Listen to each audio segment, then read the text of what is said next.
Peace out there. Glad everyone can join us. You have tapped into the Real HD show, the higher discussion.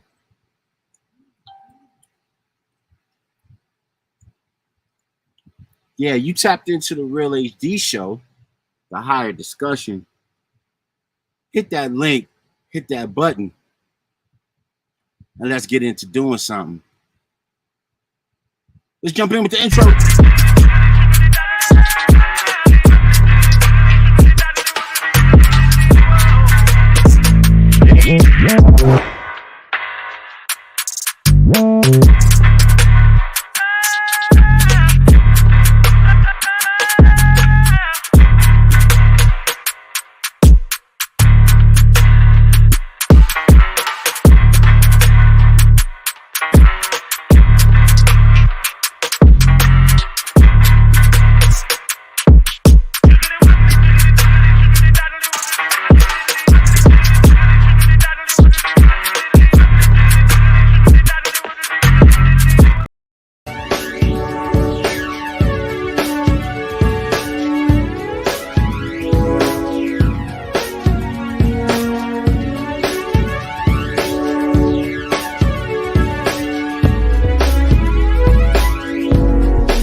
Hey, welcome to the Real HD show, the higher discussion.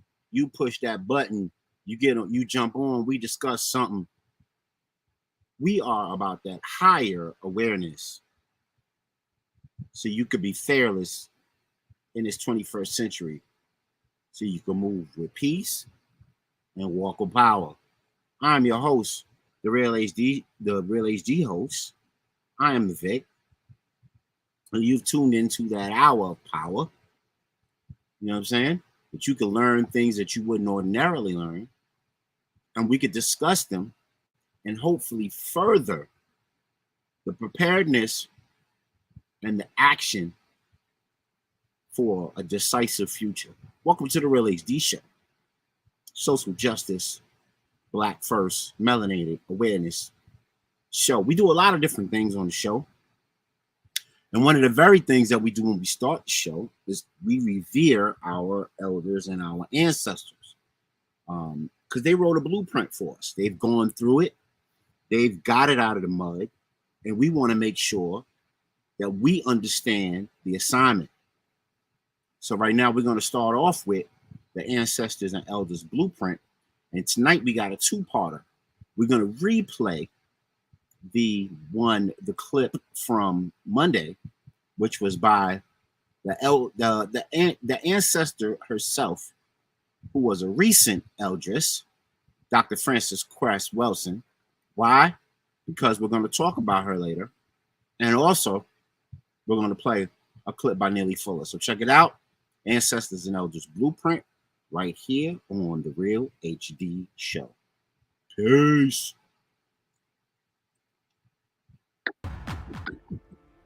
In the last 500 years, black people in this area of the world, we can say that there's no such thing as black culture. What there is what the system of racism, white supremacy programs black people to do. You see, in other words, if the system of racism, white supremacy says, you are not going to be scientists, you are not going to be highly functioning doctors and lawyers and teachers, you are not going to have stable family life, you are not going to respect sex. Now, your role is to entertain me so you can jump up and down and sing, you can dance, and yes, you're good at sports. You can do that in some venues. That's what I'm going to allow you to do. I'm not going to allow you to have stable communities, because if you have a Tulsa, Oklahoma, I'm going to burn that down. If you think you're going to stabilize a so-called middle-class community and you're going to have a home that's mortgaged, I'm going to see that those mortgages are foreclosed so that you can be into family dissolution, place of living dissolved. So what we can say is that we have an imposed culture under the power dynamics of racism, white supremacy. See, I can see right now in my mind the picture of Beyonce with her legs wide open at the Super Bowl for last year. It was so appalling to me, I can't get it out of my mind in terms of what has been done to us. Do you understand what I'm saying? So we would be wiser. No, we are trying to get ourselves to the point where we can establish what we would then call black culture, where we will no longer be victims of a system of racism, white supremacy. So once the system of racism, white supremacy has been replaced with a system of justice, that's when we will start talking about our culture. That's when we will begin talking about who we really are as black people.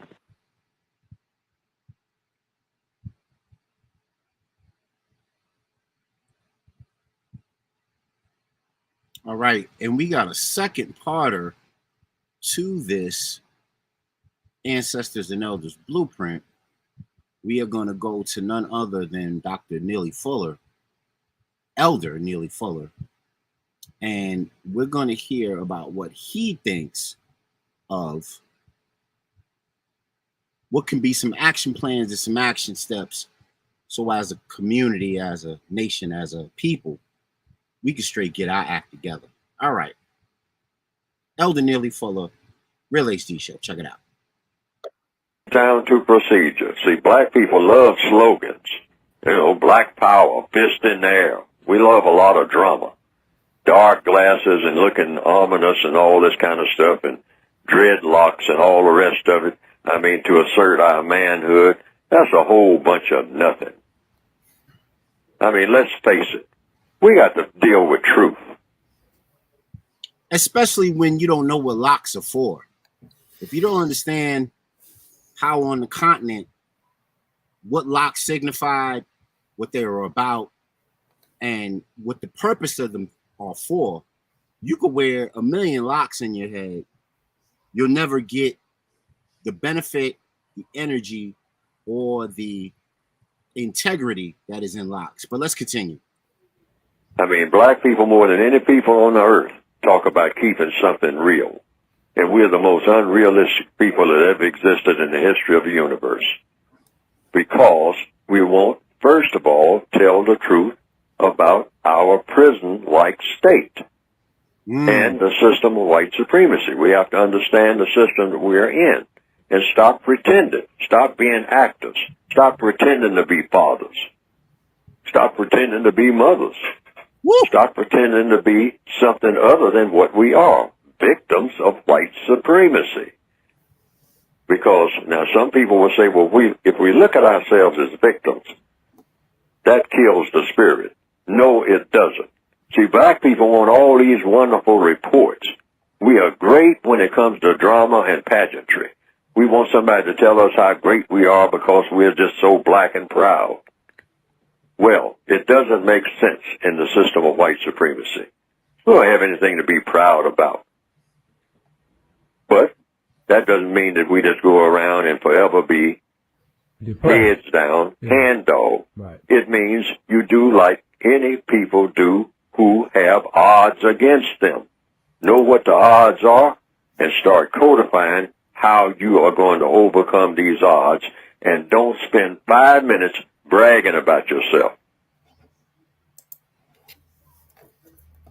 All right. We are back. Real HD show. We got Brother Mozzie in the building. In the last 500 years. Hey. Hi. I made it. Yes, sir. I appreciate you, man. How you doing this eve, man? How's the fam? I'm doing all right, man. It's a hot one out there today. Yes, sir. It's 8 o'clock and it's 90 degrees up in this mug. So it is a mug. It's a muggy day. Yes, sir. Can you hear me? Yep, I hear you just fine. I'm just playing around with this light. Oh, nah, you good. Okay, cool. So we got Brother Mozzie on with us, so you know it's going to be a heater this evening. And before we get started with the main course, which is this, let me load it up really quickly. This is the main course for the evening. The BRICS Takeover. And of course, it's a pun, it's a play on words, but it's a BRICS Takeover. And yeah, I'm goofing. It's a hump day. I'm goofing a little bit.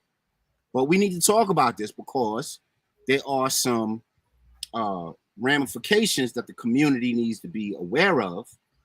And we need a little bit of a spring cleaning because we need to talk about this. So if you're here or there on our 5 YouTube channels, our Facebook channels, Twitch, Twitter, Instagram, as my little cousin likes to say it, and Mob Crush D Live Trovo Nation, we invite you to come have this conversation with us this evening. We are the Real HD Show. We need to have a higher discussion about this. Are you aware of Brother Mozzie? Are you aware of I'll call her baby girl because I guess she's old enough to be my daughter. Probably old enough to be yours as well. Are you familiar with this? No, I'm not familiar with this one. Okay, so that's excellent. And a lot of my listeners may or may not.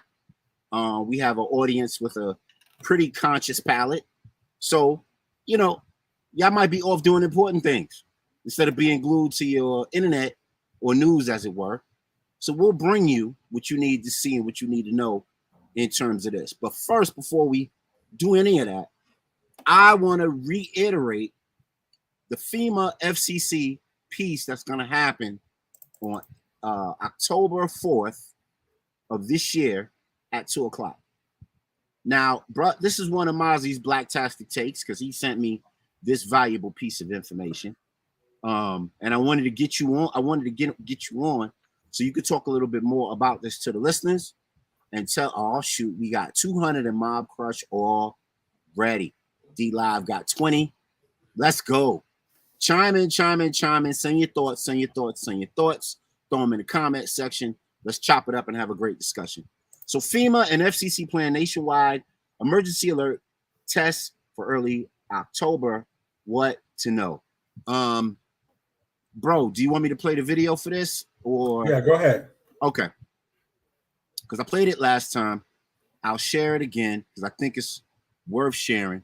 There's a young conscious brother. He was in the right mind frame and shared this with the people. And we're going to share it again right here on the Real HD Show. Check it out. October 4th, TVs and phones will be shutting off. There will be a message that's going to come across your screen as an Amber Alert. FEMA and FCC plan nationwide emergency alert test for October 4th, 2023.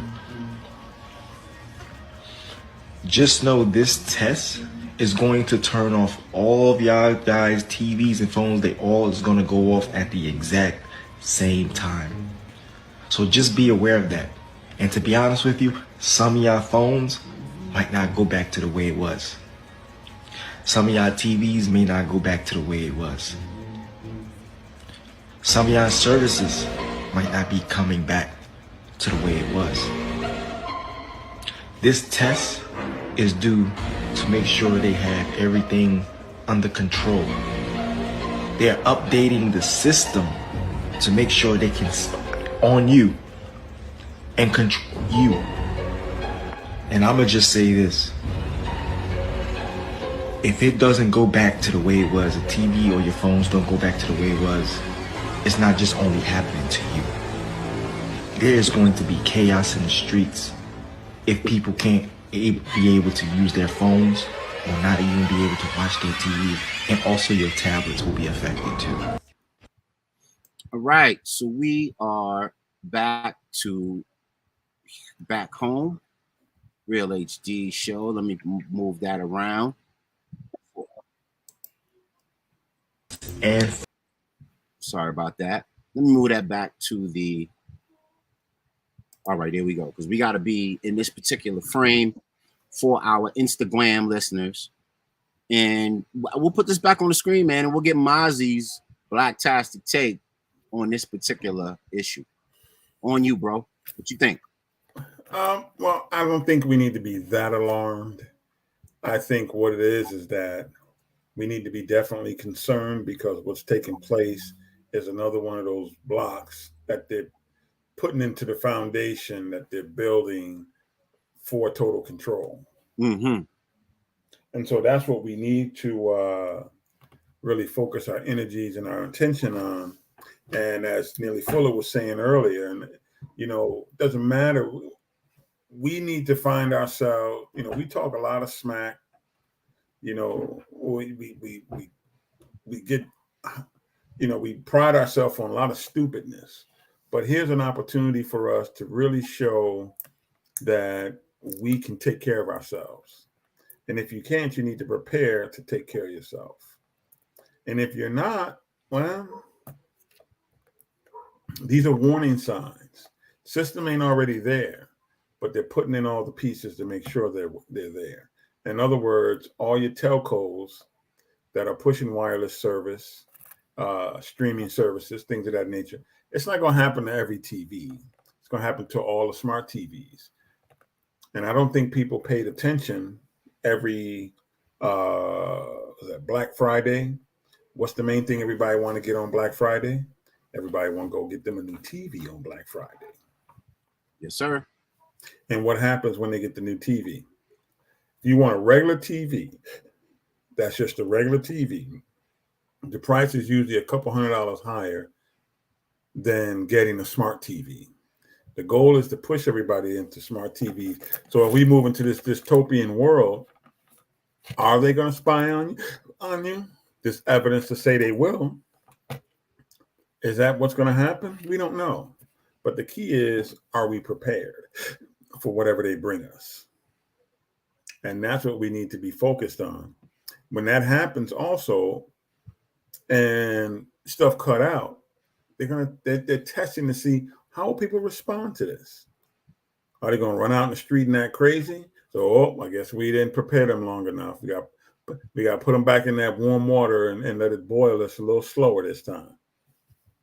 And so what end up basically happening is, they'll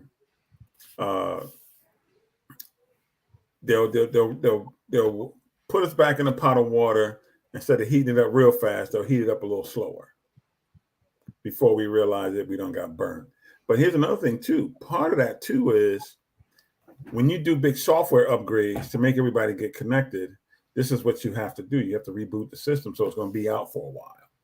So it's not like they're doing saying we're just going to shut everything down and all. What they're doing is they're doing a major software upload, and everybody has to sync up. And the only way you're going to be able to sync up is we all got to orchestrate as a company on how we're going to do all this. And the other piece is too, we have to get you on the digital currency. Aha. So how do you link all this into the digital currency? Let's get it. Love it. Love it. Love it. Love it. So piggybacking off of what you said, big bro. Yeah, I don't know if you caught Monday's show, but we talked about something called tech sterilization. And I'll read it for everybody in the cheap seats. I gotta get in a little you know what? I'll just enlarge it. Give me one sec. Okay, so it says parts pairing, known as sterilization, works by linking the phone's serial number with the serial number of an internal part so that the phone notices whether its screen, battery, or a sensor has been replaced.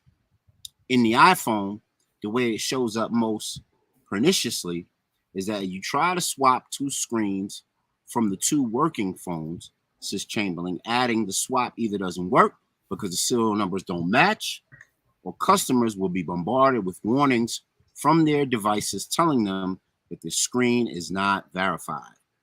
So playing chess, not checkers with this whole thing, as we do on the show, what we see from this and what we understand about this is that the motor on your computer and the motherboard on your computer, if you open it up, there's serial numbers on them. And those serial numbers are registered by manufacturers. That's why when you buy your computer or whatever gizmo you buy, whatever digital device you buy, you have to register like crazy. Let me get your name. Let me get your blood type. Let me get your mama name. Let me get, right? Am I wrong about that? Oh, you're right. Oh, do you want to buy insurance? Let me get every piece of that same information over again so you could buy insurance. And that's only so they can have you locked in. So this tech sterilization is nothing but a code or a serial number, just like the serial number on the back of your digital device, computer, etc., that's identified by the manufacturer so that as Wi-Fi improves and as tech improves, they can keep you locked in, lockstep, and keep you going and keep you hooked into the matrix, as it were. What do you think it is, bro? Tech sterilization, man. What's your thought? Well, the other part to that too is you talk to people who own and that own those break fix it stores, come and get your screen fixed. They're all telling you that right now they only have maybe a short window of a couple of years, man, and they're out of business. They won't be able to replace phone screens. Wow. One, because of the way in which they are making them, but two, because of this process here. Well, not only that, but if you ever got a new phone recently, I don't know if I'm not going to date myself, but you and I know when you used to go get an old flip, they would put the battery in for you. They would show you the guts of your phone. Mm-hmm. And now when you get your phone over the last maybe 5 or so years, they don't show you the guts of your phone no more. Everything comes pre-installed. Battery, SIM card, the whole deal. It's already pre-installed. It's only if you have to I guess upgrade your phone and they send you a SIM through the mail, do you have to open it up and get to the guts of the phone and so on and so forth. So I just wanted the people to be aware of what's popping right now in the ethos and what to be aware of. What I would tell people to do is to just not be online that day. Take a phone day off, take a screen day off, take a whatever day off, take the day off. Don't even be on it. Preempt this whole thing. And then don't accept any upgrades to your devices if they give it to you or if they offer it.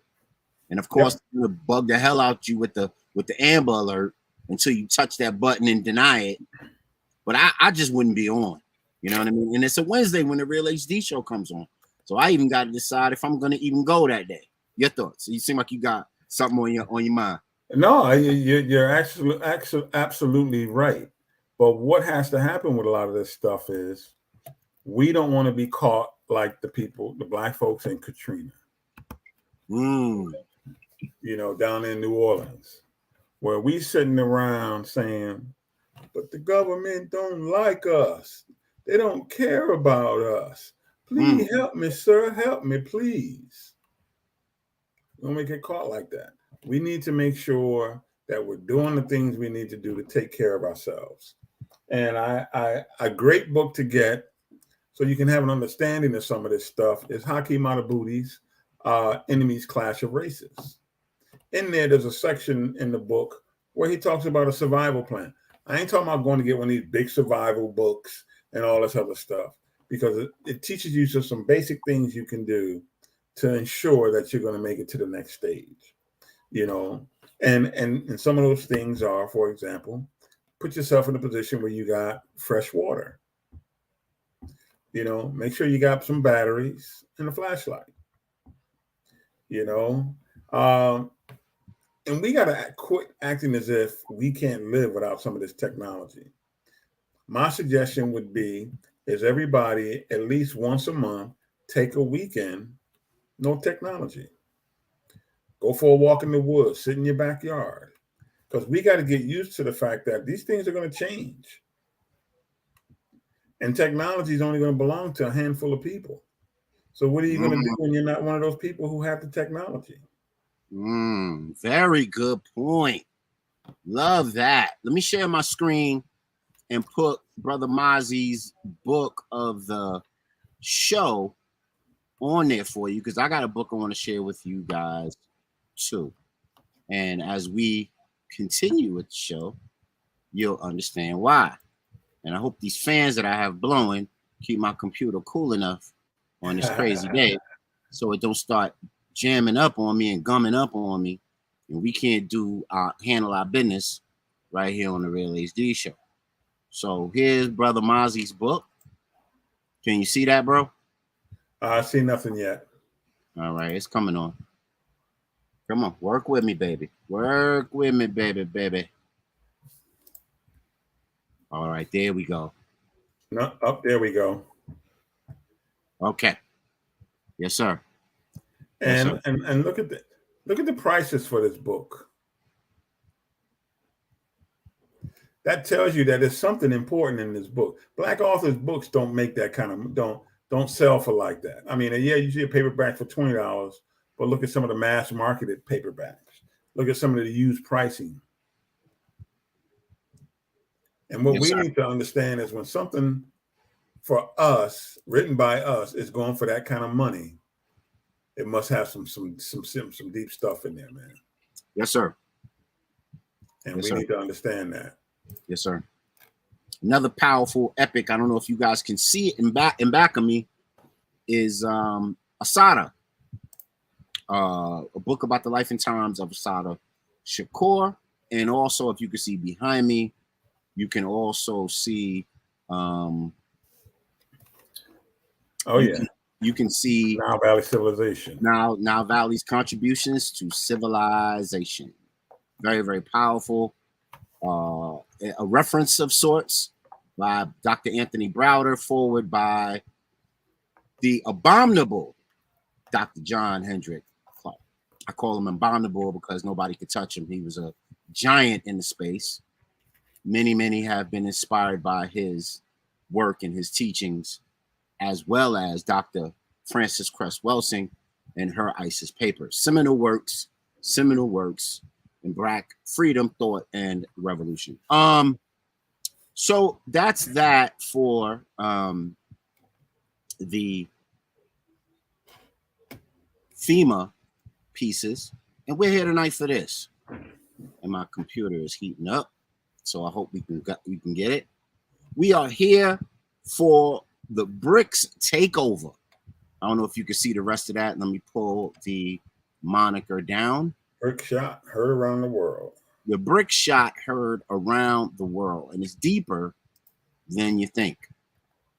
And it seems to be a divide amongst our people in what this is and what it means. So to just be plain about it for those who don't know about it, let me play the video and we will get to it. But I'm not going to play a typical video. I got more of context. Context is king. So I have more context to what I'm about to play. I'm going to stop the video. We'll chat a bit, and then I'll play some other parts right here. Real HD show. Let's see. Bear with me, family. My computer is heating up, and it's not letting me get to what I need to get to straight away. Okay. What's interesting about what's happening with the computer, bro, is that a lot of black expats in places like Mexico and in some of the hotter regions of the world who are not in America anymore, they complain that their computer products can't survive the harsh conditions of moving outside of the United States. How's that for planned obsolescence? What we fail to realize, and I think we've talked about this on numerous shows, is that what people in America have to realize, black, white, Latino, brown, purple, all that, is that there's a cadre of people that sold out America. The reality is we don't make anything in America. And you can't crap on people, but then have them make your stuff for you to buy back home. So do you think they're going to give you top of the line? Do you think they're not going to give you something that's going to spy on you? You don't think they're going to give you something that's going to fall apart eventually? I mean, to me, that's a lot of it just has to do with the Western arrogance that we all suffer from, and that white supremacist mindset that we tend to internalize. And we all, not just white people, but black people alike. Yes, sir. So let's get to it, man. Let's find out why this sister got hit in the head with a brick. That's why it's called the BRICS Takeover, not because of the BRICS nations. That's just a pun on words, play on words. And we're going to find that out right now on the Real HD show. Check it out right here.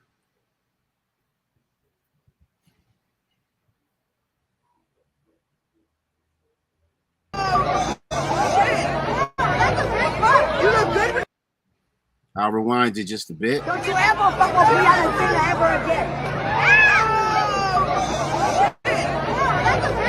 You look good when you do that.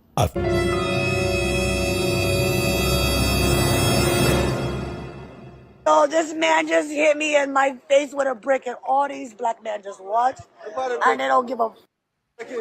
Yeah, this man hit me, grabbed a rock, and he hit me in my face because I would have given him my number. And all y'all just watch. What do you want to see that? What do you want to see? What do y'all do? I want y'all to be a man. I want y'all to be a man. Do something. Y'all gonna let a man hit me in my face? Oh, yo, this man just hit me in my face with a brick, and all these black men just watch. Have I ever done to anybody in my life to deserve this? Okay. We're going to come back for a minute. Whoo. So, you guys seen the video.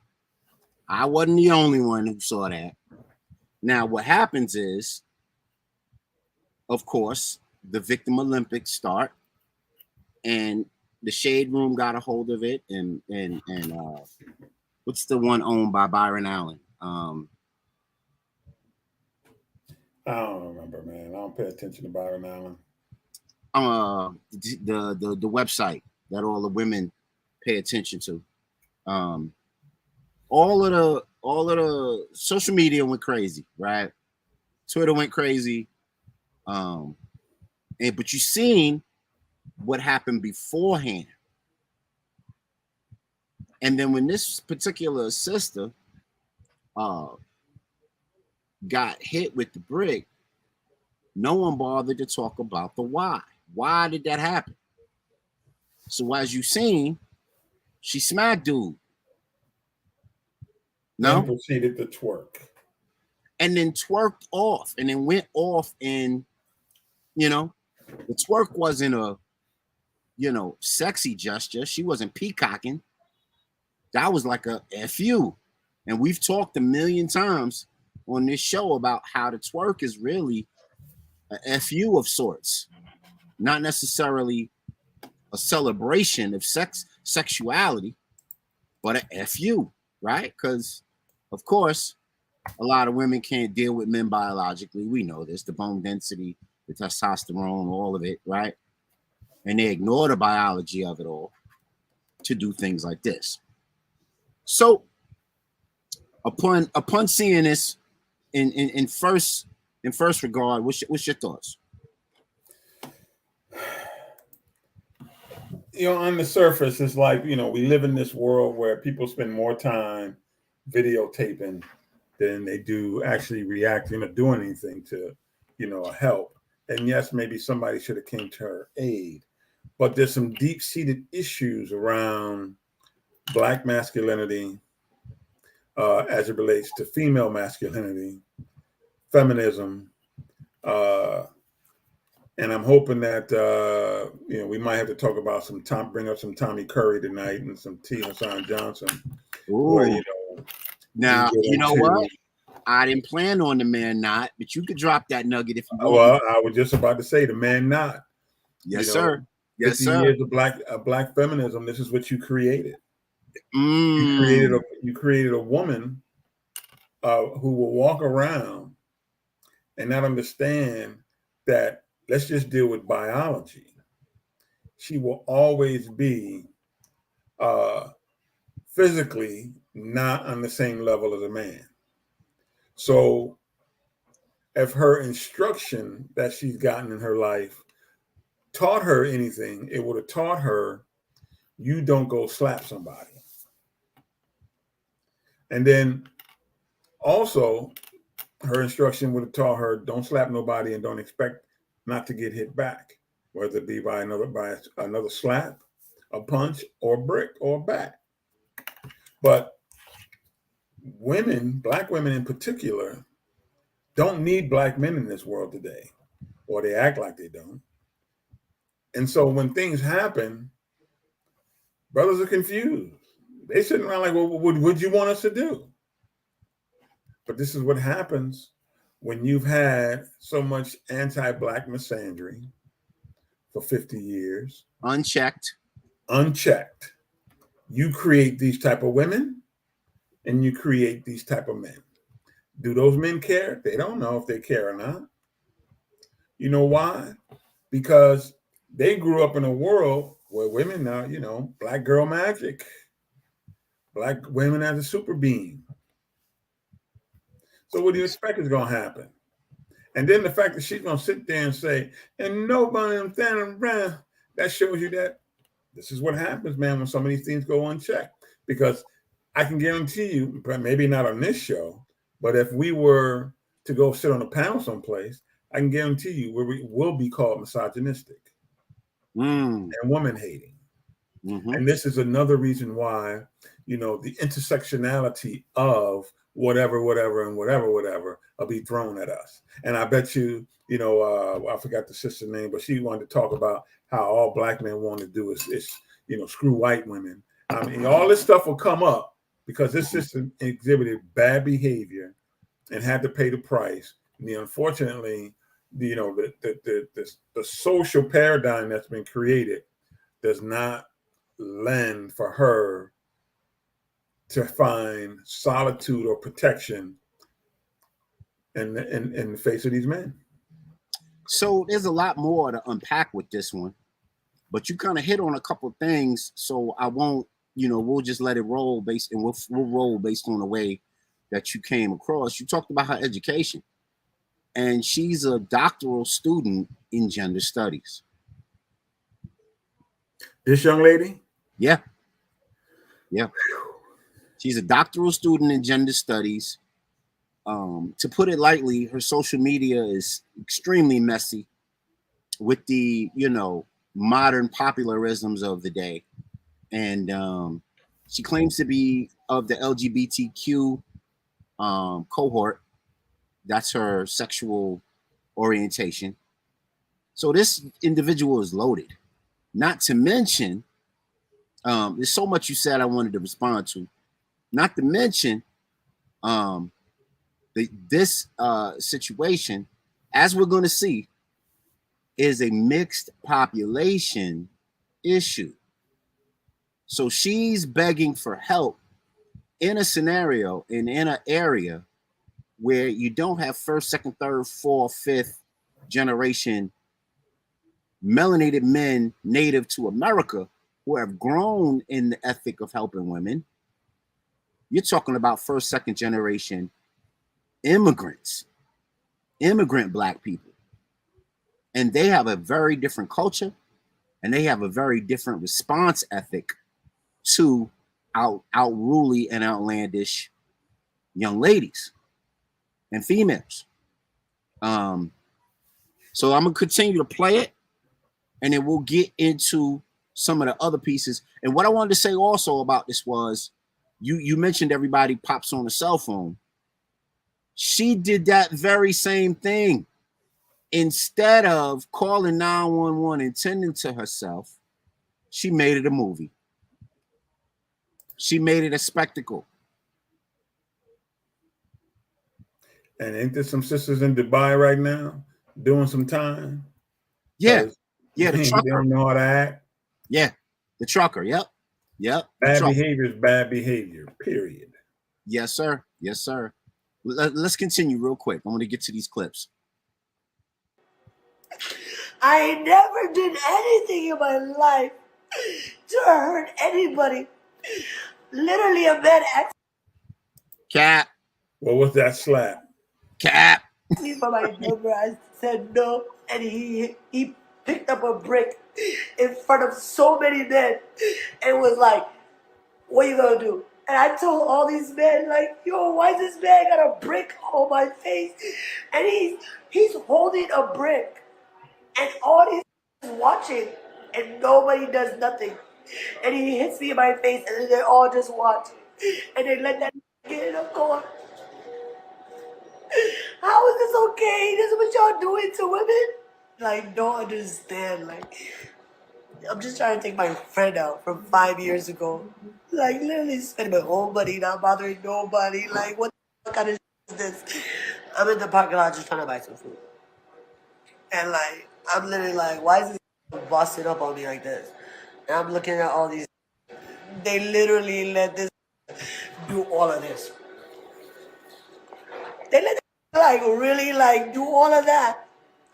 I never thought it was gonna happen, yo. Like, it's so whack. And he's gonna get away with it. He got in the car. He got away. He's never gonna get caught. He's gonna move on. He's probably at an after party right now having a good time. Do you feel good about yourself doing this to a woman? For what? Like, all this violence against Black women is not okay. Like, what do I do to deserve this? Like, what is my defense against this? Like, don't understand. Okay. So we're in the third taping of this, right?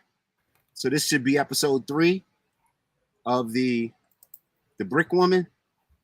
And instead of tending to herself, she has the energy and the frame of mind to record and put this on social media. Isn't that something? So she did it when she was in the street.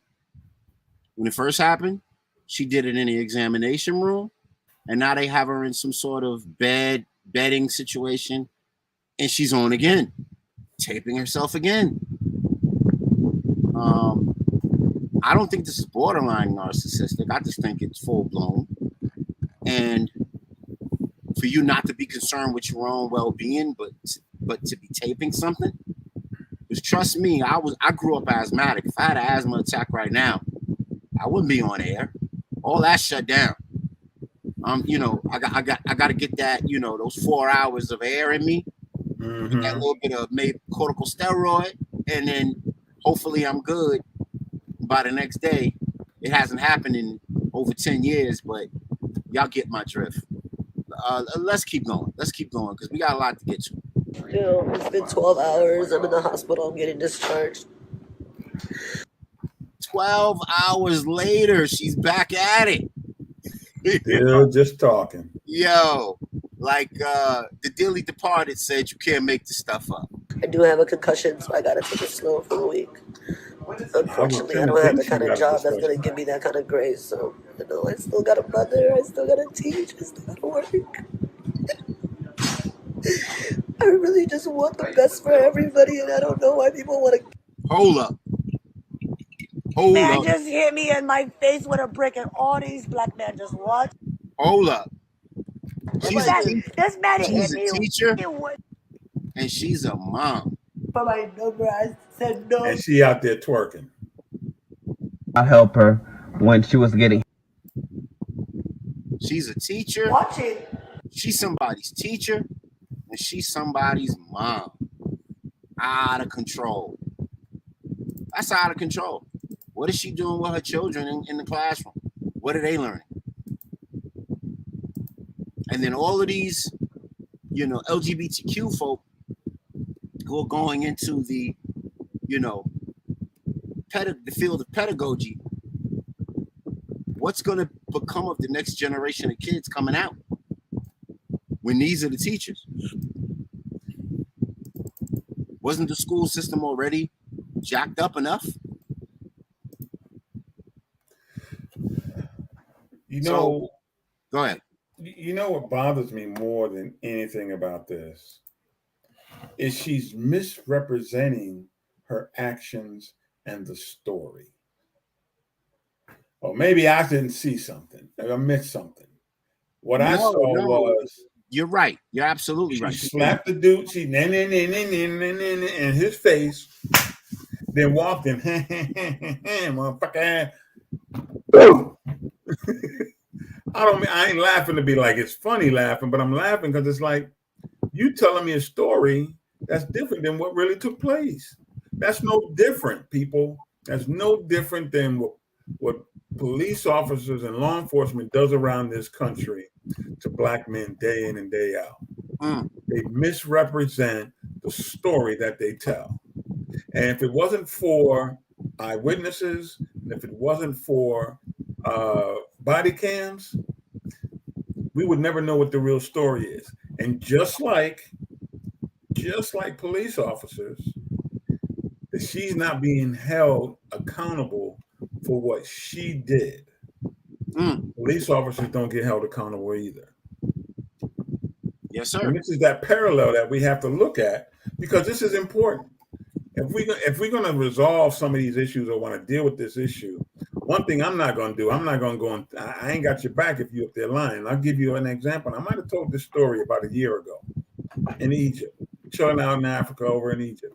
You know what happened?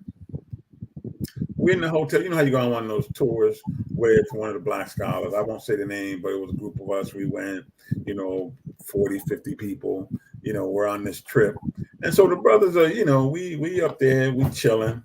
We've been out in the heat, that 100-degree weather all day. We tired, by shower, we meet back downstairs and we just chilling, having some conversation in the hotel lobby, drinking some cold beverages. All of a sudden, the sisters that we were with, you trying to socialize with them, they turn their, like, listen, sister, we're going to be out here for 10 days together on this trip. I'm just being social. Same with the other brothers. Maybe there was one or two in the mix trying to get with a sister, but you figure you're there with people like-minded, everything else. What better person to try to push up on if you was going to push up on somebody, I guess. But we were all family. Now, the sisters come and say to us, these men are disrespecting us. Talking about the dudes who work at the hotel. Now, here's the funny part about that. We've been eyeing the behavior. The behavior was you flirting with these dudes, you The Arab dudes don't understand that. They understand certain things. And then there's some who do understand what's going on, because we've had sisters in the past who flirt with these dudes, try to get some money off on their room, give free things to them. Oh, he's cute. Next you know, they done had a little meet up somewhere, whatever. These sisters weren't having it. Now, earlier in the week, we saw how you flirted with this guy, the whole 9 yards.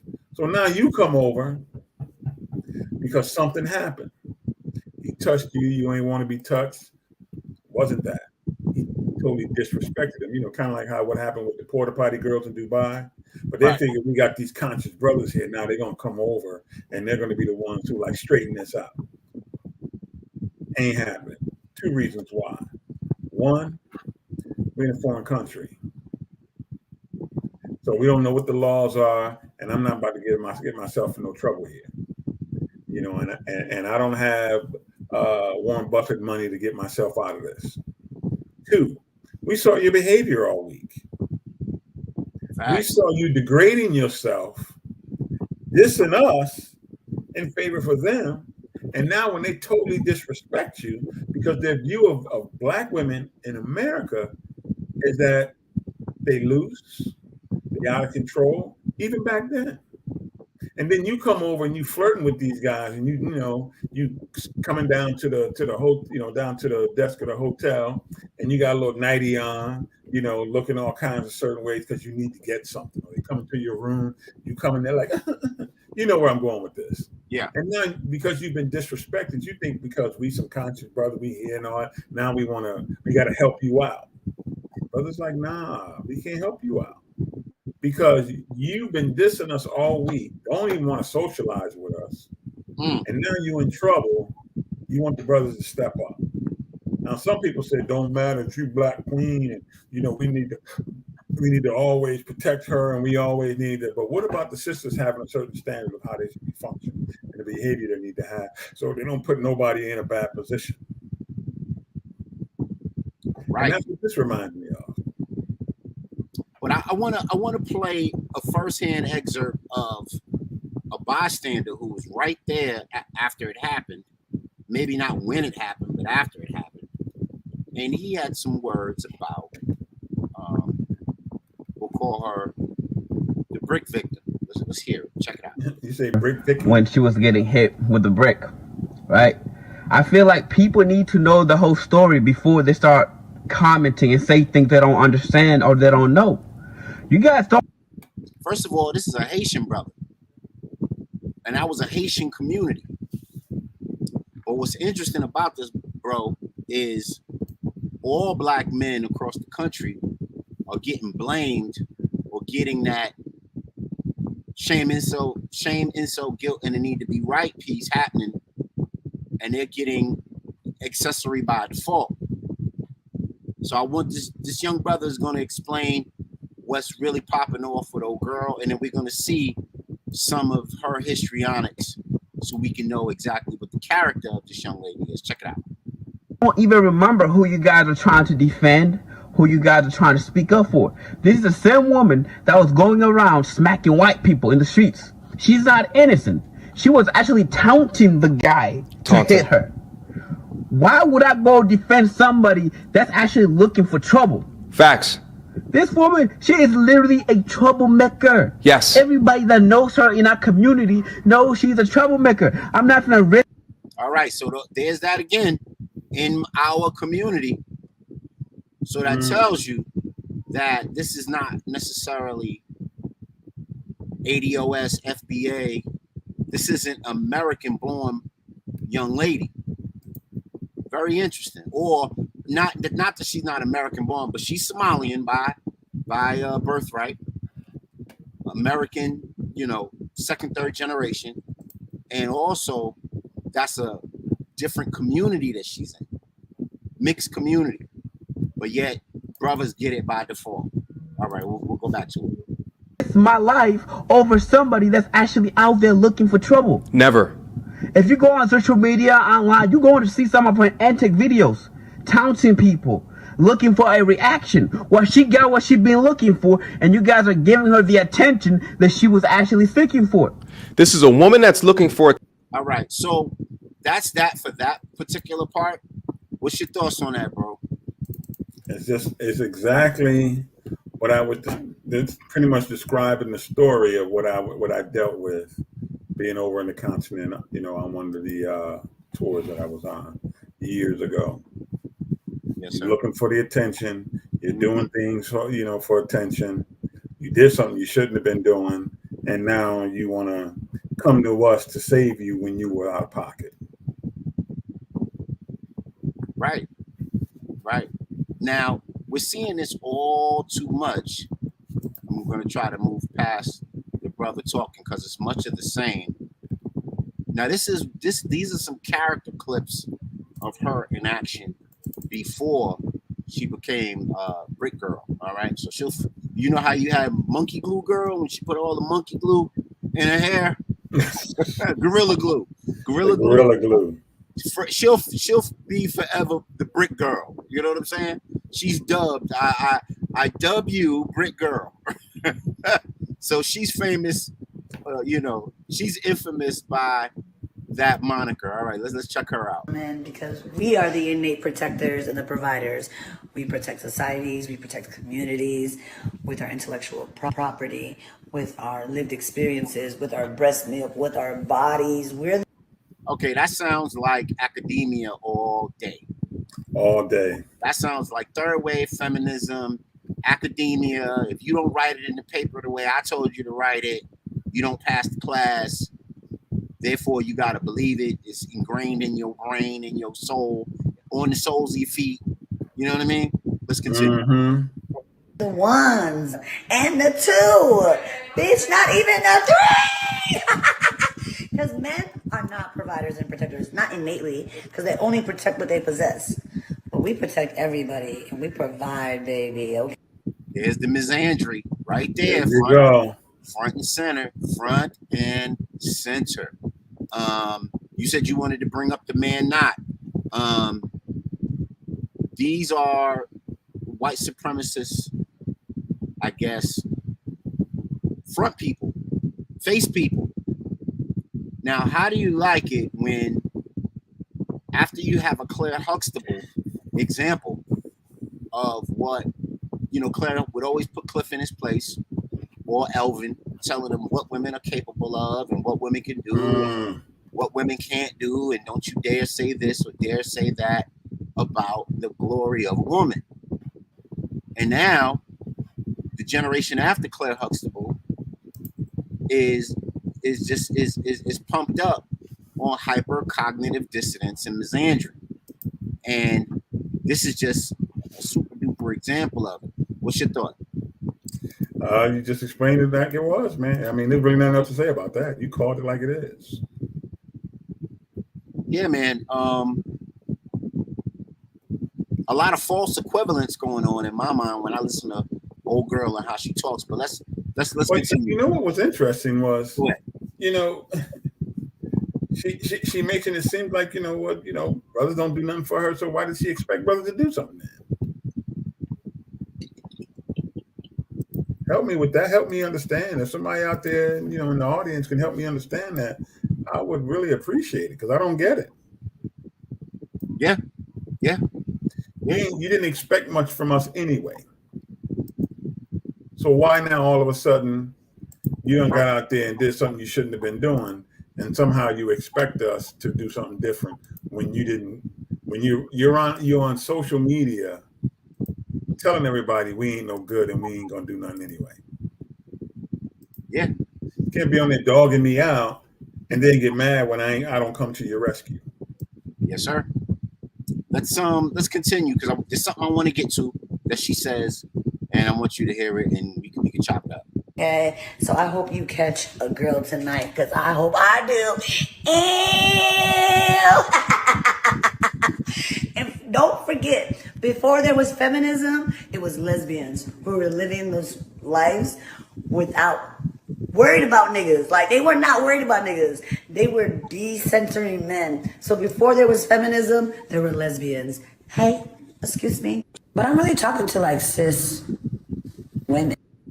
Okay, so here we go with the cis stuff. So we know that that's, pseudo academia at work. So let's check out what she's talking about. Because like it's giving y'all real jealous.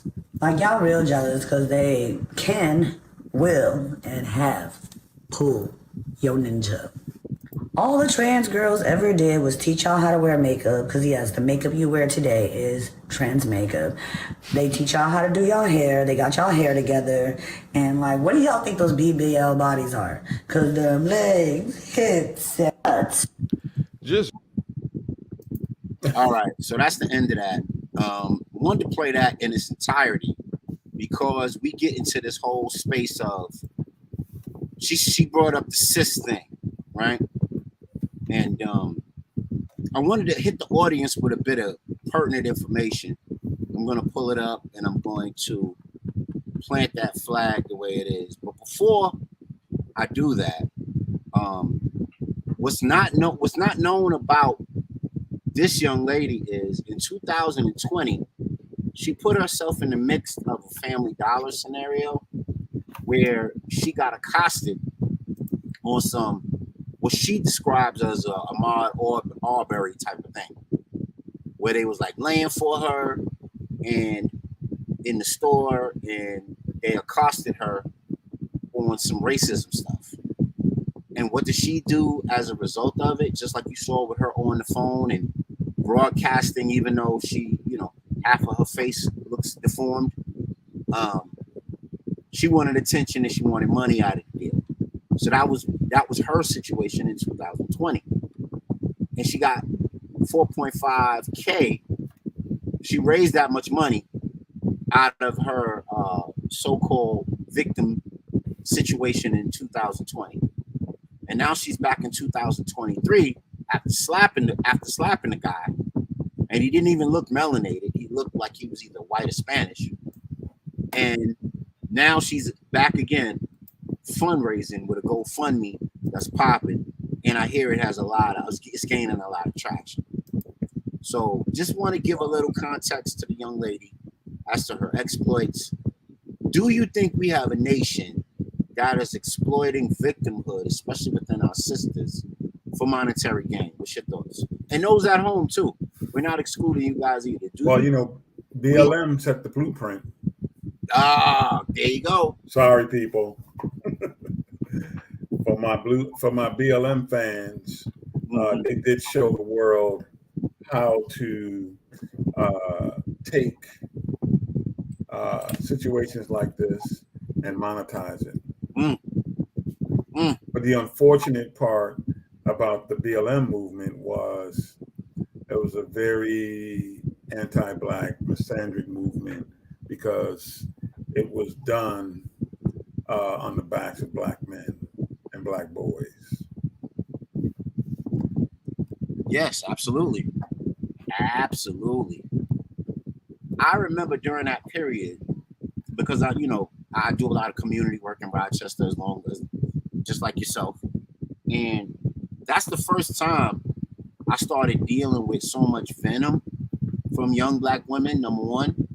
And number two, that's the first time I started hearing in full mass all of this cis head stuff. That really wasn't in the cultural lexicon until that point. You know what I mean? At least for us. I'm sure it was in academia, but it wasn't in the lexicon of what our people were dealing with. And so I want to deal with that. I want to shut this down once and for all, break it down so it can forever be broke. I want to put the man up who invented this crap. This is him right here. This is a German-Swiss doctor, scientist, researcher by the name of Volgar Sujes. And what did he do?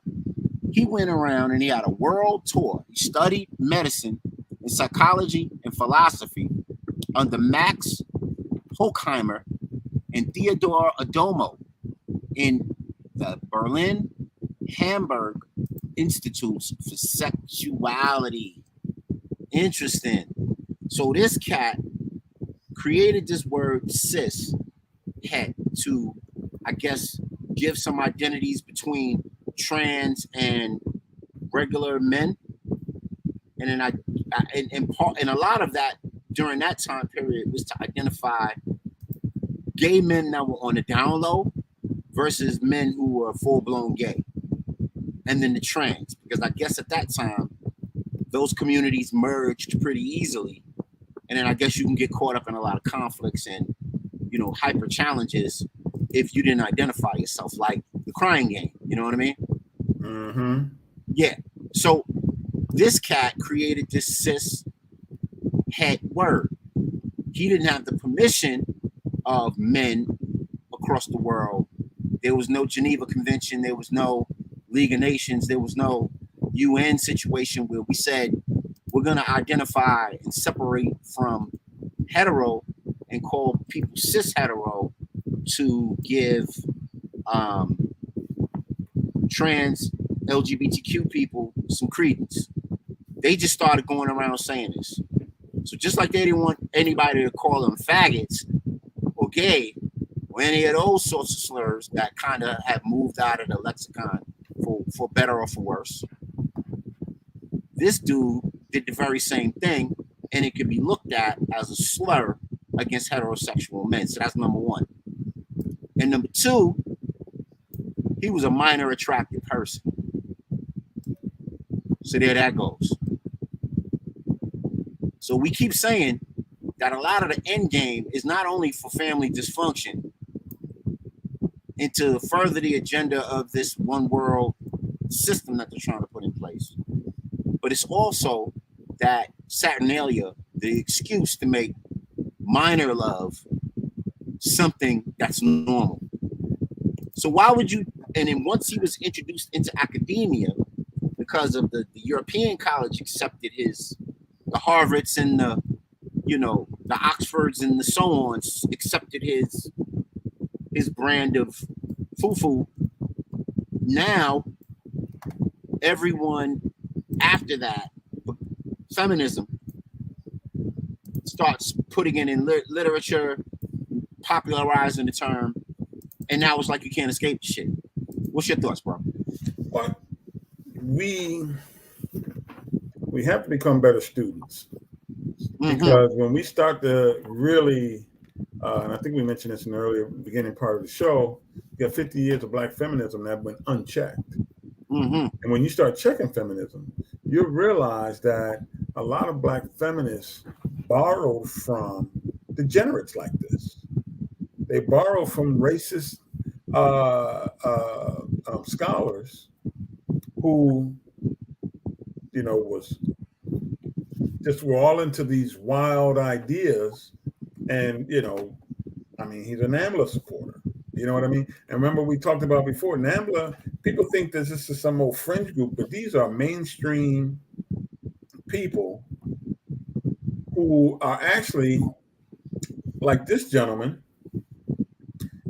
they're trying to use the academy to justify their behavior. Because if you can bring the institutions into the academy and these institutions into it, it legitimizes it. Right, for sure. And for what has happened for a lot of our, and then we get a lot of our intersectionality feminist folks, sisters of the yams, they buy into this stuff lock, stock, and barrel, and they borrow from these guys to produce their theology that they preach amongst the people. Yes, sir. Which has been very detrimental, not to just Black men, but to society as a whole. It really has been, because the overall goal has been destroying families. Yeah. And it not only is detrimental to people, but like this sister says, Black women are paid to be out of order. Paid to be out of order. So in a lot of ways, they think that it benefits them to the IG approach. It benefits them. So I could show my cakes, I could show my figure, I could be damn near butt naked, I could do OnlyFans, I could do all these things, and I can get paid to be extra. So I want to show you a video, and then I want to ask you a question. And all those that are watching, please jump in. And I'm not sure if you're hip to this, bro, because I know you have a lot more things to do with your time, but I think you should know what's going on so that you could be in the place and in the space to deal with these things. You have young people in your life. I got young people in my life, and they're guided by these popularisms. So here we go, Real HD Show. Check it out. It'll be wet. Is it? Yeah. I've never been wet before, but yeah, I'm sure it's uncomfortable to be wet. You know, moist is one thing, but wet is just another. It ain't what we shooting for. You know what I mean? You ain't get wet. Isn't that Miss Ma'am. no? Miss, No, Miss come on, Ma'am. please, come on, man, please. No, come on, I man, need you please. I need you to be kind and respectful to my guests.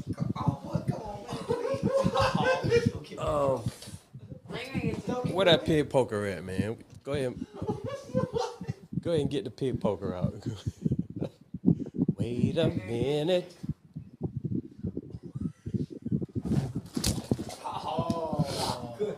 Wait a minute. I did nothing for that. Oh, that's wait a minute, Miss Renner. Okay, now after that, so this is Brittany Renner. This is the young lady, and there's more to that. She winds up throwing a bottle at heavyweight champion Shannon Briggs. He's in that studio. So you know if Shannon Briggs is in that studio, he probably maybe gave some money to it so they could produce the podcast, or he's a fan or a close, relative of the person who's producing it. And she winds up throwing the bottle at him. And she winds up throwing the bottle at other people. And then she also winds up doing this really wild and exotic, yell and scream. And she might have screamed for about 2 minutes. And was really belligerent, really cursing at the audience. And that also takes me back to what this is about. Now, a lot of people say, oh, Brittany Renner is out of order. Brittany Renner is out of order. I think that was all planned. I think we're in an era like the brick lady. She, rather than worrying about her own well-being, she's filming. She's getting ready for her GoFundMe. And then you get this sister who's doing kind of the same thing. Why? And right before that moment, I didn't have the whole clip because the whole clip was about maybe 12 minutes long. We don't have time to watch that. She said, watch this. This is going to go viral. That's what she said right before she started her antics. Because she was pissed off at the question that they asked her about the father of her child making $50 million being in the NBA. And of course, he dropped her like a bad habit, moved on. He's now doing something bigger and better with another young lady who maybe he'll marry or whatever the case may be. But before she started that performance, she said, watch this. This is going viral. So do you think that we have a nation of extra ladies right now? That's what I'm going to call them, the extra ladies. Because they're doing the extra stuff to get all the attention and all of the monetary gain that goes with it. What's your thought? Are we in the era of the extra ladies? What's up? I would like to call it the era of performative behavior. That's very clinical of you, Michael. Go ahead. No, they're always performing, man. They're always looking for a way to earn money outside of rolling their sleeves up and providing something to the world that they need to pay for. It's just that simple. Yeah. And she's getting to that stage of her life. And the sad thing is, I think she's only around 30 years old. Yeah, she's like 31, 32, something like that. That her stock has dropped dramatically. Before, remember, everybody and their mother was trying to hit it because everybody and their mother was hitting it. Yeah. So everybody wanted a piece, especially the athletes. She made it very clear, you sleep with me, I'm gonna have a baby by you and be a millionaire. But what's happening is, right, she ain't getting that play no more. So what can I do now to be more provocative? That if I'm not getting any play as far as child support, dudes want to sleep with me and I purposely get pregnant, because she talked about that in her life. Now let me be very performative in what I do and everywhere I go so I can go viral. Right. So behavior is all based on going viral. Clickbait, she's now making money that way. But remember, she was part of the soft girl season. Remember, everybody wanted to be a soft girl. Well, I'm a soft girl. You know, I'm a lady. I'm feminine. You know, I'm looking for somebody to come and take care of me. And that died out real quick. I mean, that died out quicker than. Well, it died out real quick because if you want somebody to take care of you, then you hold out for the right one. But what was happening was you have everybody taking care of you. Yeah, for sure.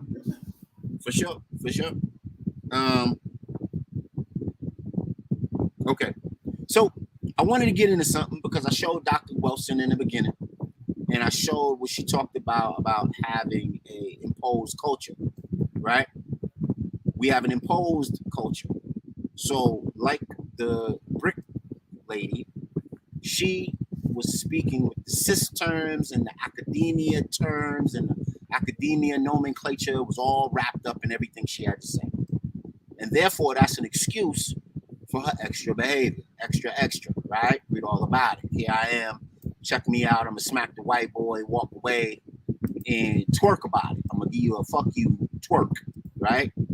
You know, I'm on top of the world, boom, boom. And that fuck you twerk is tough, man.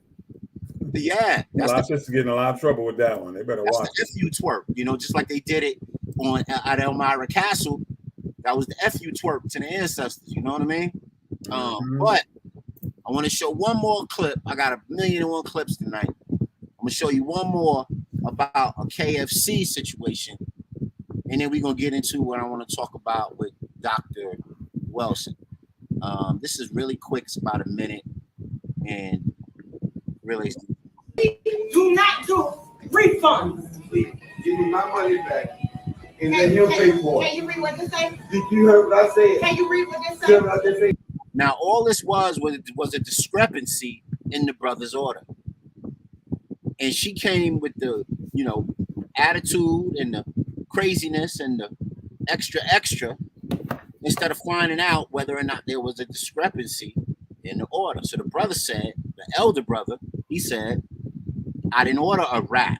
I ordered what I ordered. And if you're not going to give me what I ordered, give me my money back. Sounds like a common exchange, but because she was the assistant manager or whatever, she puffy chested.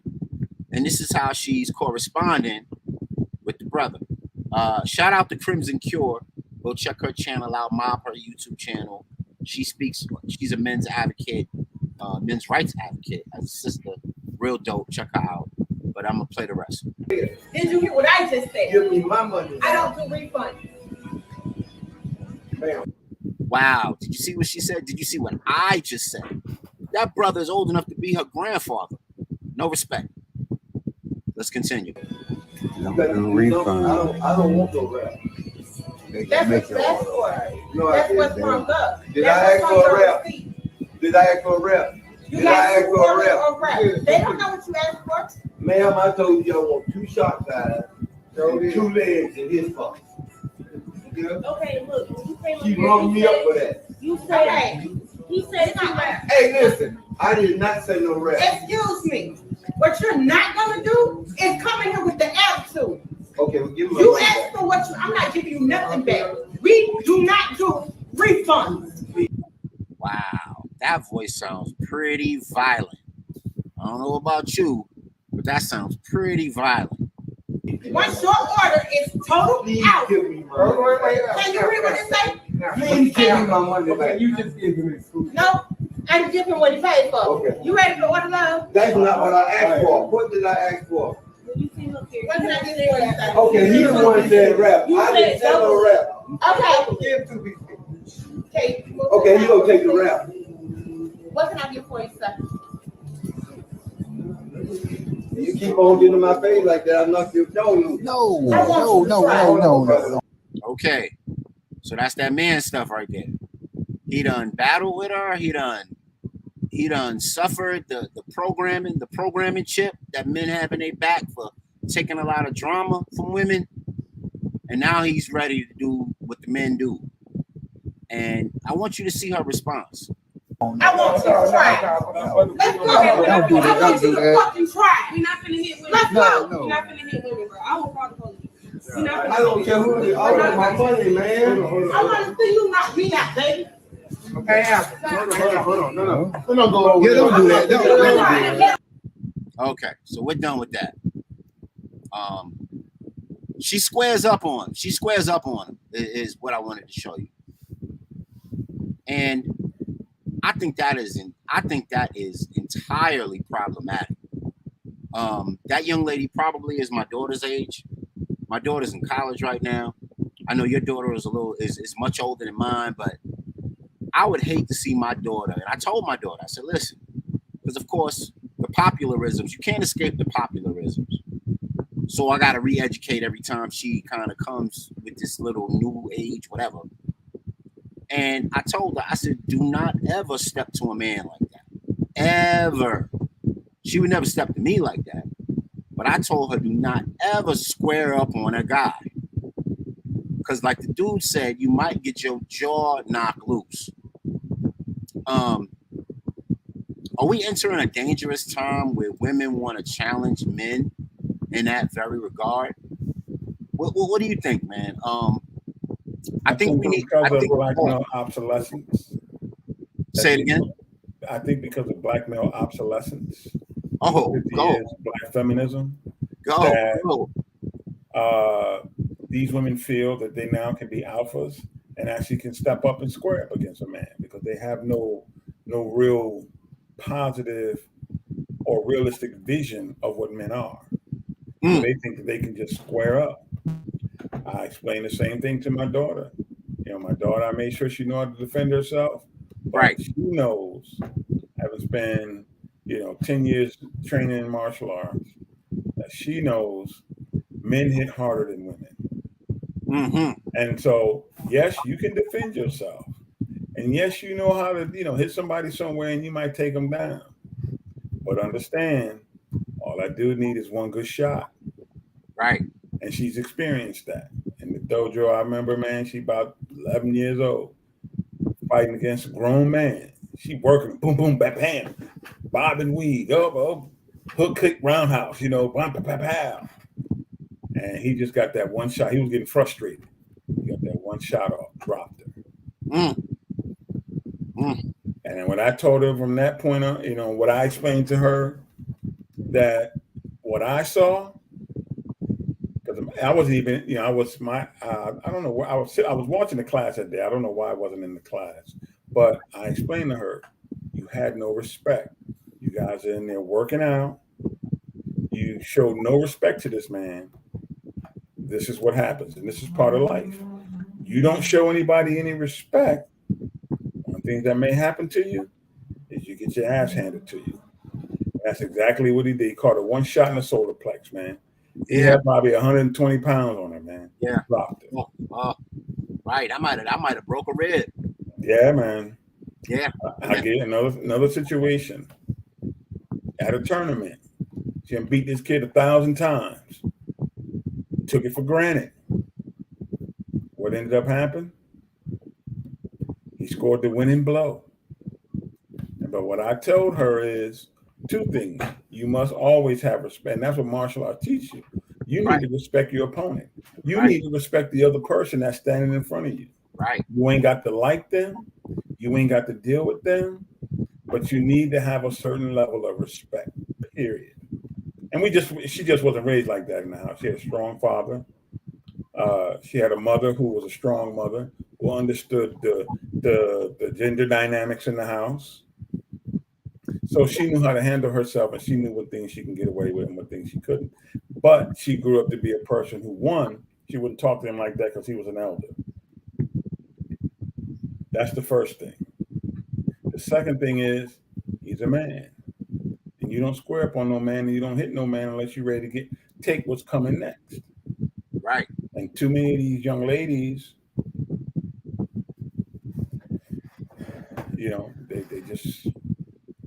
they have very bad views of men. Yeah, man, raised in households with benefits over Big Daddy. There Matt, you go. benefits over Big Daddy matter more. You know what I EBT mean? over Daddy, over DAD. Yeah, for sure. So this brother named Terrain Walker, man, he came up with this interesting concept called the septum ring. Oh, goodness gracious. I was just and you know what? I'm gonna tell you a funny story about that, man. Yo, let me play it real quick because it's not that long. And you can go, you can have at it, right? Here we go with Terrain Walker and the septum ring theory. Check it out. Septum ring theory. For the record, I created the term. Like most ideas that don't do the community any good, they started here, in academia. Or as I like to call it, wackademia. There's a strain of the humanities and in certain threads of feminism that label all males, regardless of their socioeconomic status, as predators or potential predators or patriarchs. These theories mostly stayed in the academic sphere until the 1980s when certain materials and certain books and movies began to move these ideas out into the wider world. Even then they didn't gain a lot of credence because only certain people saw that material. What changed the game was this. The rise of social media, and this app in particular, created a perfect storm of celebrity obsession, stan behavior, anonymous fan art, so academia could easily fall into those spaces and begin to proliferate because you could say these things anonymously without any backlash. With the decline of that app, a lot of people who believed in these things began to migrate to different platforms, especially this one in particular. The danger here was those crack brain ideas were beginning to mix in with real ideas that tied into like actual social justice work. And the problem now is to try to extricate those ideas from real work and real credible theories. These hateful septum ring theories are so intertwined with theories that may be beneficial to the collective that it's almost impossible to separate them. But you can be sure that whenever you hear a crack brain theory, it's usually being said by somebody with a septum ring. You think I'm exaggerating? Take a look. Septum ring. Septum ring. Pro-black, black men are... Septum ring. Are you getting the idea? So to sum up, septum ring theory is really just anti-black misandry glossed over with some 7-syllable words that make people sound good. And because the majority of people who sell this gibberish are melanated, it gives them cover. So they're not considered anti-black, and they can cover themselves with a veneer of pro-blackness. Whoa. Talk to me, man. Tell us the story. Septum ring theory. Let's hear it. You know, and I was listening to this the other day on the with Professor Hassan Johnson, and I'm in the office today, and I think I listened to this on Sunday or Monday, and so I'm in the office. New person comes into the building. She's being introduced around. She stops over to my office, introduce herself, young lady, and she's talking and going on. Just long story short, she got the septum ring, and they say either one or two things: they're either same gender or they're dating outside the race. Wow. They were same gender loving. Wow. And as soon as she said that to me, because she said her partner, I was like, partner as in same gender or partner as, significant other. Does that mean same gender or different gender? She said same gender. And meanwhile, the septum ring is just sitting there, and I'm like, why did I have to hear this theory, man? But it was so true when he explained. And people need to actually hear the discussion, because he threw the theory out there, but we don't have time to go through the discussion. The discussion, and when he lays out all the data, you're gonna say to yourself, "Oh my goodness, this is so true." Especially if you've been in academia, and this was back in academia even when we were in school. Now, What's interesting about this, and that brother looked like he might be about our age or a little younger, or whatever the case is. He's a seasoned brother. I could tell. Got the gray to be just show that he's seasoned, right? Salt and pepper rocking. Shout out to the salt and pepper crews of the world, brothers with the salt and pepper. Anyway, so what's interesting about the bone in the nose? The bone in the nose originated as an African cultural marking on a woman that showed belonging to a man in marriage, number one, and number two, belonging to a group, race, or tribe. So it's interesting how, feminists reworking all of that has it now translating as LGBTQ compatible. You know what I mean? I don't know how and when that happened. I don't know what reprogramming took place to miss out on that, but that's the history on the bone in the nose or the septum ring. It was a method of showing belonging in marriage to someone or to a nation, race, or a tribe. Your thoughts? Have you heard what what's his name there, man? The other brother, man, I forget his name, just like that. He had some discussion. He talked about that extra herbal tea bag girl. You gotta tell me who that is. I'm not. Man, you know who he is, man. Are you talking about Hidden Colors? Hidden Colors. She was in the movie. No, Tariq Nasheed. Oh, okay. What did he say? He agreed with him, but he gave further analysis, which was very, very interesting because he used a term like extra herbal tea bag lady. Right. You know, he calls them bed winches. Because typically, if they're not if they're not part of the alphabet crew, they're in a mixed relationship. Right. Yeah. For sure. Because a lot of the white boys like the sisters to look extra ethnic. That's their wave. That's their little flavor. You know what I mean? So, let me pop this song because I want to talk about Dr. Welsing, because this one sister who is a septum ring. This will be the last thing we do for the night. She had this to say about Dr. Welsing. Check it out. Real HD Show. Pro-black men are anti-feminism and homophobic. Unfortunately, it may be because of this black woman. Now that's a lot of displacement and a lot of projection. They don't know if we're homophobic at all. They just assume it because we don't want to be, over consumed with it to the degree that they are. But let's continue. Let's get this over with. Frances Cress Welsing. She wrote the ISIS Papers as an attempt to try to find what the root of white supremacy is, why it exists.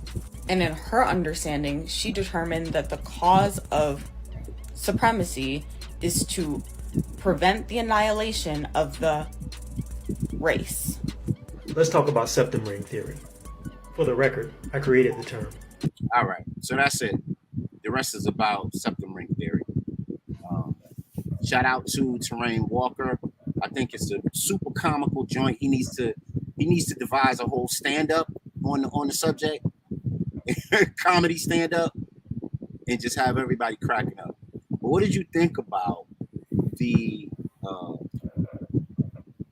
notion that the young sister was talking about with the septum ring in, and how she was trying to debunk Dr. Welsing? Maybe we should do another show and talk about the septum ring theory, because she falls within that when you start looking at the characteristics and behaviors of those who are succumb to the septum ring theory, she's the epitome of that. And the other thing is, we have too many of our people who are not well read. I can guarantee you she never read the book. And she also, if she understood one of the things and she listened to some good lectures of hers, she would have found that a lot of what the foundation for her theory is based in Neely Fuller. Right. Facts. So, you know what I mean? And the fact that she doesn't acknowledge that shows she don't know what she didn't do her homework. Obviously. And with a lot of these septum ring individuals and the intersectionality people and the Black Girl Magic and the Sisters of the Yams and all the rest of them, you're starting to get now where at one time, you know, the Bell Hookians did their research, even though it was very flawed and wasn't based in data.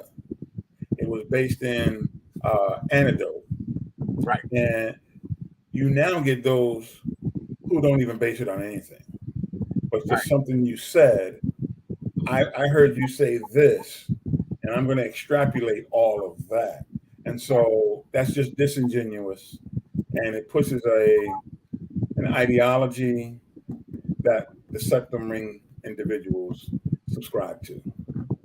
Now, we know all of this is based in academia, and this talks to a larger problem of what academia is pushing on the babies when they go to school.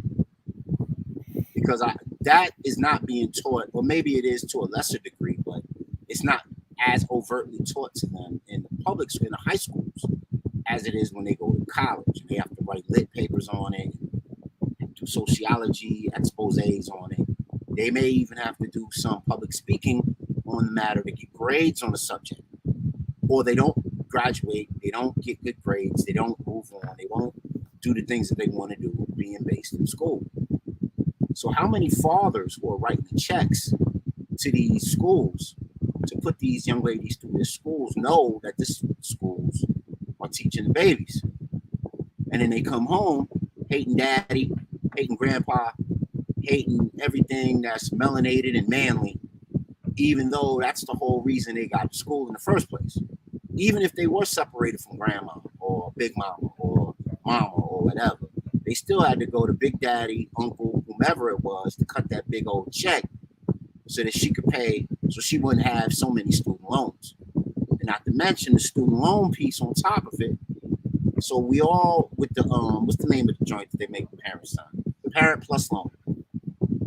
So now parents are taking out loans, fathers, whomever it is, to be educated in this way. And our parents do parents know that this is what is the, I guess, end result of them signing Parent Plus loans? What you think about that, bro? What's interesting is those individuals, they may feel that way, but they still come home and understand they don't have that hatred toward their father. They may that, and that's the paradox of the world that they live in. You know what I mean? Because you're still daddy's girl, you still conform when you get home, which shows that a lot of this stuff, as it relates to the anti-black misandry, there's a lot of schizoid going on. Do you think it's entirely environmental? I think it is. Because until you get to school and you start taking these humanity courses, these sociology courses, which in those you find your gender studies. So you may take a course that may not be a gender studies course, but the backdrop of it is a gender studies course. And so that's when they get exposed to this stuff. And even if it ain't gender studies, you still get exposed to some of the thought of white Western thought, especially that of white women. And so that leads them down a road that they find themselves in. Yeah, man. So I got one more question and we're going to get out of there. I know we're doing overtime right now. I appreciate everybody rocking with the Real HD. Appreciate Mozzie. He's a busy brother. I appreciate him jumping on and rocking with the Real HD. So we know this is learned behavior. So we find out that they are doing this in academia. This is where the theory comes from. And then, of course, the popularisms of female empowerment have these young ladies acting this stuff out in real life to their detriment because they're really not prepared physically or culturally to introduce this into their environment and the backlash that they're not going to get from not only men, but women as well, and children. But here's what I wanted to ask. Because this is a learned behavior, let's take it back just a bit. So we know we got the riot in Tulsa, And they say that was racially motivated by whatever happened with a white woman and a black guy. And then, of course, white tears motivated. We know there's other reasons behind that, like a land grab and other things like that. But the Tulsa race massacre was motivated in that regard. And then you got, I guess after that you would have Scottsboro boys, and those two white women lied on the 7 boys, the Scottsboro boys, and then of course they had to fight for their lives in the penal system for decades. Then you have Virginia versus Loving, where first time that interracial marriage could be had within the states. You had Emmett Till, another white woman lying on a black man for social gain, social positioning, whatever it were. I'm being very light about that. You got the Central Park 5, and how their lives were destroyed by the anecdotal testimony of a white woman that lied about her attacker, not to mention all the other people that were involved. And then most recently, you got the Karenisms that go on, and you got Jonathan Majors with his white girl that lied on him about everything that they were going through. Now, during all this time, throughout that span of the 20th century, you had Big Mama working in the house with the white woman. You had the rise of social agencies and groups. What do you think that all of those, Gloria Steinem and second wave feminism, what do you think all of that taught black women that they're exhibiting today? And anybody at home could put this in the chat too. What do you think that entire century of lies and deceit by the hands of white women, and they get away with it? They get to die. They get to go to the grave with those secrets. Not do really any time at all for lies that, drive black men's lives crazy. And now you're seeing in the 21st century, black women picking up on that. What do you think? What's your thoughts? I know that's a loaded question. Well, it's part and parcel to. I like to go back to when you played Nellie Fuller earlier. Mm-hmm. Nellie Fuller says, if you don't understand white supremacy, everything you do know and understand will confuse you. And remember, one of the 9 areas of human activity is sexual politics, which encompasses gender wars that white people have engaged in. So what has happened in all of this is that we just have found ourselves internalizing white supremacy and not understanding how it affects our lives. And so what ends up happening is what you currently see today, which is a lot of mess in our community. And women who are out of control, men who ain't being men, and the list goes on. And for those of us who do know and understand, we fight an uphill battle every day because thanks to, as the brother said earlier, social media, this nonsense can be spread around the world very quickly. And as they say, you can tell the truth you can tell a lie one time and it becomes the truth because it's spread around the world so fast. But then trying to tell the truth, in order to make something the truth, you got to always back it up. Mm-hmm. And we become a lazy culture of people to where we won't try to validate the things that it comes across us that we learn and want to adopt into our, into our universe. So that's kind of what you get and what we got.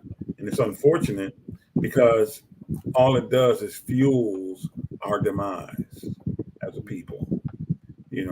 If you want to depopulate a people from this planet, and I always go back to that because we know that is something that is very real. Yes, sir. You create these kind of craziness that we're dealing with. We got these women who have made charges against black men and, lied. And the Karenism that takes place, Karenism doesn't take place against black women. 9 times out of 10, it's a black male. which goes again into this whole anti-black misandry that exists in white supremacy that has been going on for the past 500 years in this country. Yeah, man, the bird watcher Karen, she got all of that basically popularized. She was the one that popularized it, telling on the brother. And then I think it was one about the family that was in the park having a birthday, and then the Karen came in and wanted to ruin their whole thing. So you'll see that, hey, sister, stop mocking these Karens, man. They're not a mirror of yourself. They're not. They're just not. They're just not. Stop mocking these people. Stop copying what they do. Stop trying to be like them. It's a paradox, man. You want to fight for black women's individualism, just hilarious. And then at the same time, you want to mock white women. You want to copy what they do. You want to mimic, right? You want to mimic white women and do what they do. And you think if you learn their academia, then you can walk around and do like them, smack white boys in the face, and your black girl tears are gonna prevent you from getting a brick upside your head. No, it ain't. That's the delusion. That's the delusion. Don't be deluded. I think we need to go back to like what we were doing in the 80s and the 70s and with the Panthers in the late 60s, and just flooding these community areas with the new dogma of how to identify white supremacy, which is what you said, sexual war. Mm-hmm. Sexual war. I think that's the way to go.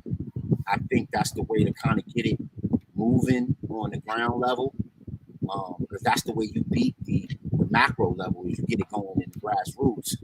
And if people are doing it in the grassroots, the macro, they can't compete with that because everybody's singing the same song. You know what I mean? So the folks who aren't the elite with the money and all of that, So I think that's one way to, invoke some change in this whole thing. What's one way that you don't have to come up with this answer. You might want to help have it come back to the showing. What's one way we could defeat this whole gender war as a facade of what is white supremacy? Because that is what it is. Yeah. And the interesting part about this, and I'm gonna let it go after this, I'm gonna land the plane. Like I said before, you don't see one doctrine changing the culture. You don't see one edict. You don't see one legislation that's significant coming out of this genre that's changing for the better scope of the country, or the scope of the world. You just see a lot of extra happening.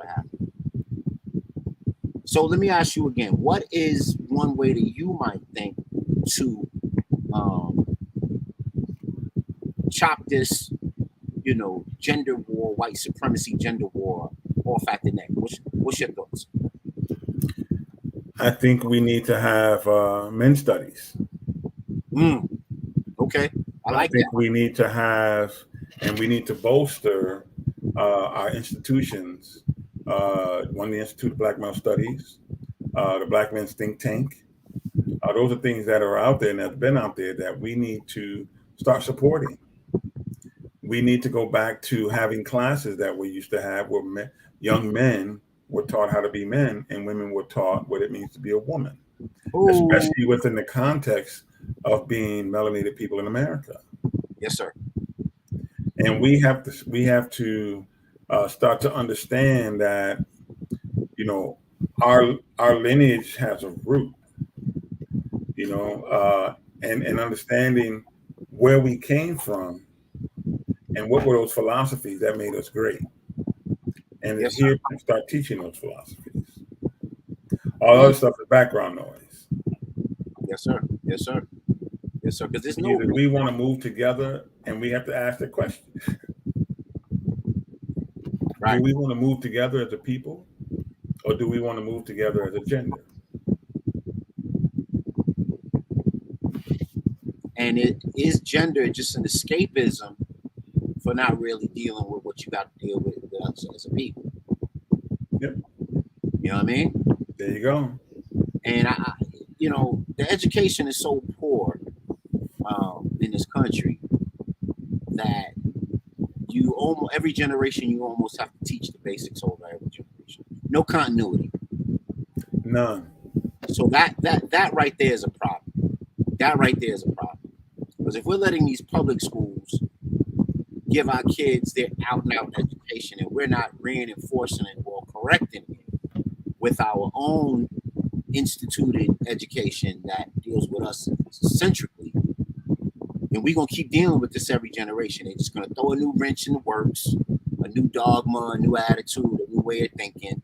Mm-hmm. And then the kids are going to find it popular and just morph to the flame. You know what I mean? Yep. Yeah, and man. what's going to happen is we also got to remember that we have to create and support for ourselves, because some of these folks, when you're in grad school and you now have to start, as you know, focusing your studies, even though you did major in whatever you majored in, now you have to synthesize it a little more, right? Do more research in that area. Yes. The reality is, we have to be able to fund some of this work that's going on.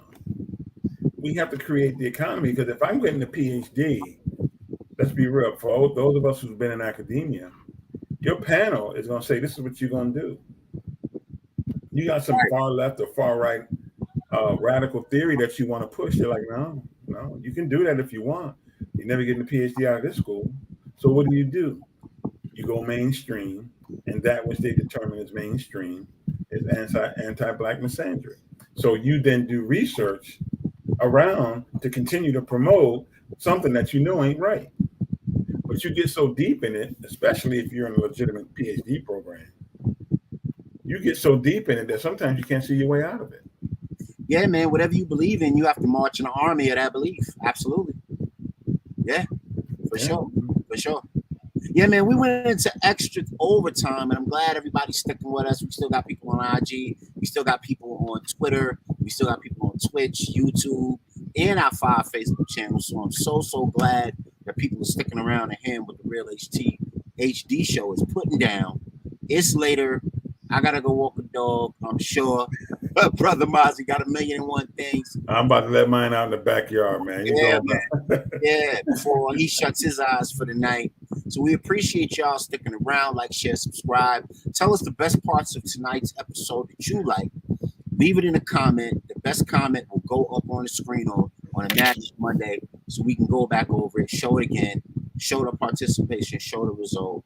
And we want to leave y'all with peace and walk with power, and protect yourselves, man. Get a book. Don't put that phone down, man. Read a book. Go ahead. If you can't read a book, get Audible. Right. And then the cool thing about that, while you're in the car, sometimes you don't need to be thumping. We got that dope sound system. Sometimes you just need to go ahead and throw that book on and go for an hour or two ride someplace, man, and listen to some of this stuff. Listen to this show all over again. Listen to some constructive things, man, that can deconstruct some of what we're dealing with in this society and help you to better see your way forward and see your way to prosperity. Yeah, man, you heard what Brother Mozzie said, man. Put that Wi-Fi on and re-listen to the Real HD. Like, share, and subscribe, and we are out. Peace. And we want y'all to love on each other. We love y'all. All right, we out.